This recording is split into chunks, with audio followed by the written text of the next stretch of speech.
4 doors down, something happened in late September. My neighbour took his life.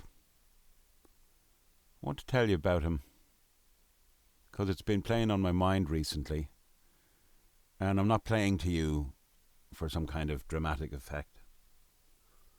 It's because I'm wondering about his state of mind in his final days.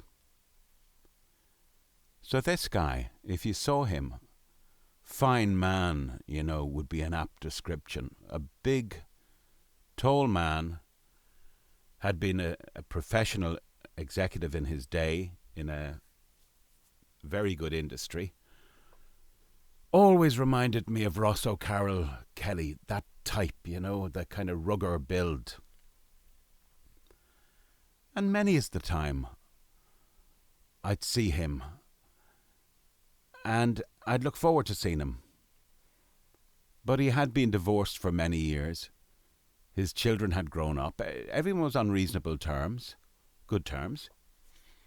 So he was on his own essentially for many years. And if you can imagine a high-powered car, the big ones, big fancy ones, he had one of those. And as I said, apart from possibly some personal things, retirement was looming and the world was his oyster. A fine man. I mean, I have a memory of him about 10 years ago. I could do with it again.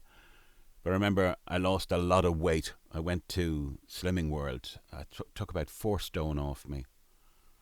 And I was coming in one day and he was more excited for me than I should have been, and he said to me, "Wow, you've taken years off yourself." I always remember that. And so I took him into the house and I said, "Yeah, it's Slimming World," and I had all these awards up on the fridge. Such a personable guy. And reasonably good fun as well. Now, there had always been a kind of coterie of old-timers within where I live. Just because we're around so long in the area, in the neighbourhood. So my wife and I, another couple who are a little bit older than us, and himself, who was also not much, but 5 or 6 years older than myself. So there was always us, that little nucleus, to kind of keep an eye on things and keep an eye on each other's houses and what have you.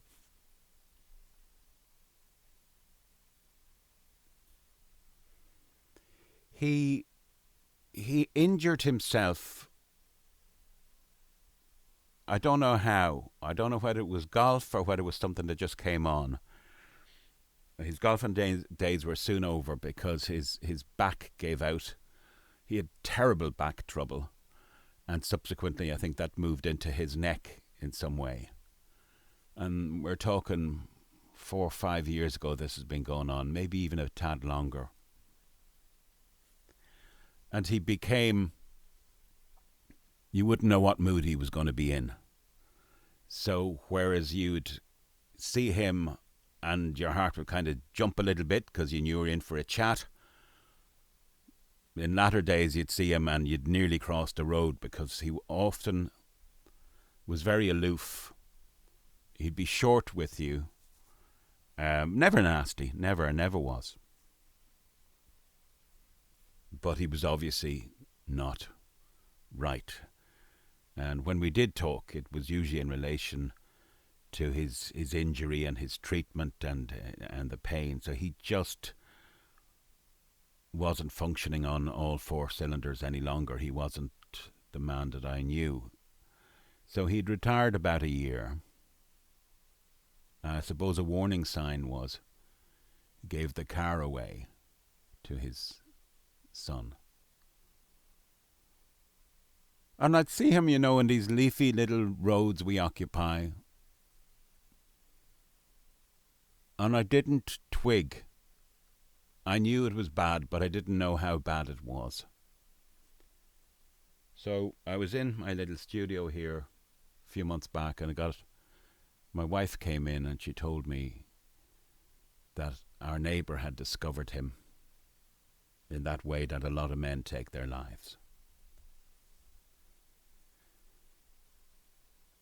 And within a few hours or so, like, the proper authorities had, the guards, I have to say, were fantastic. And then whoever from the medical end came along, and we watched as our neighbour of many, many years was removed with a blanket over him.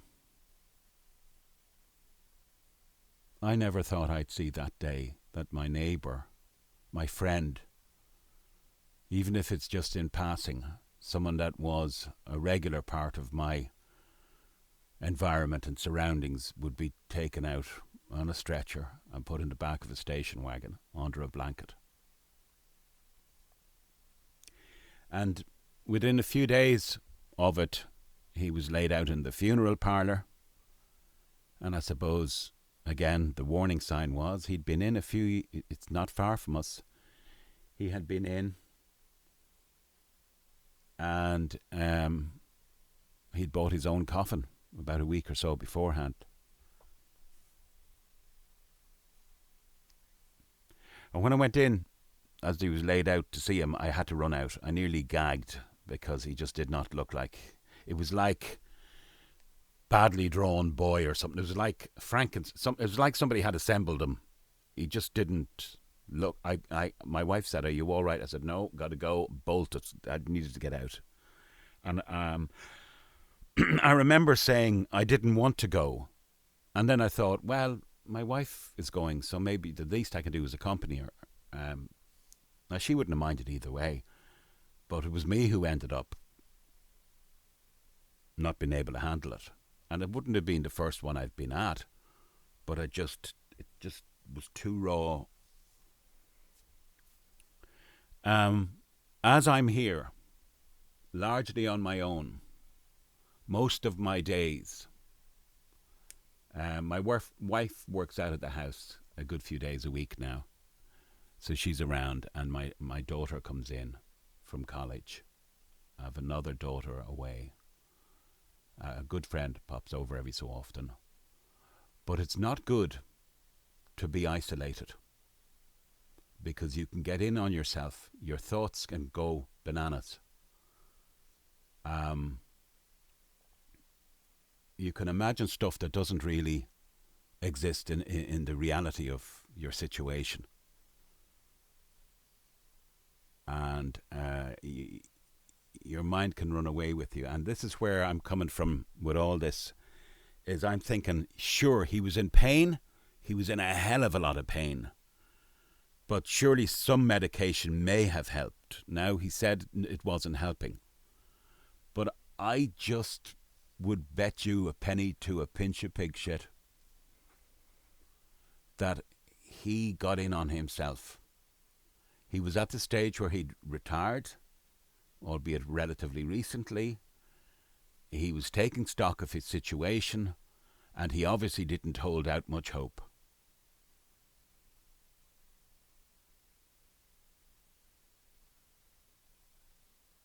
Every time I walk by his house, I think how close he is where he took his life, yards from where I lay my head at night.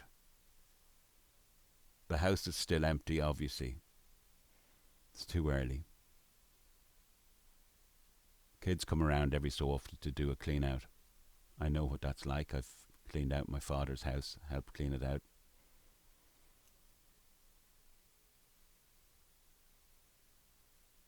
I'm sure there are many more like him that get in on themselves, get in their head. Nobody's around anymore.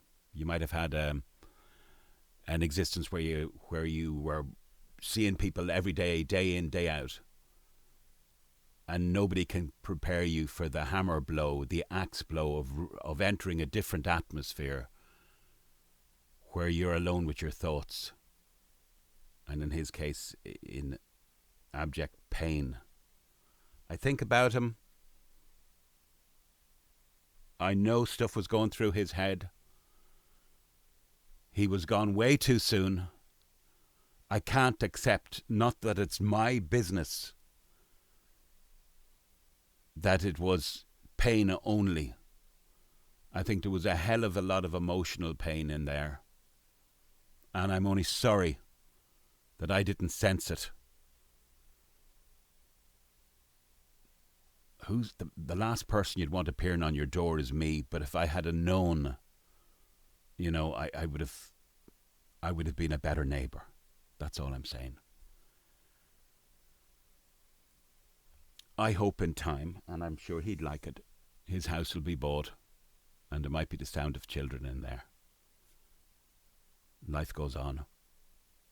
A new life should always be treasured, and life that has been lived should be appreciated, and it should never, ever have to be. I was going to say snuffed out, but that's too. It just shouldn't end like that. 4 doors down. I'm sure you can think of people as well.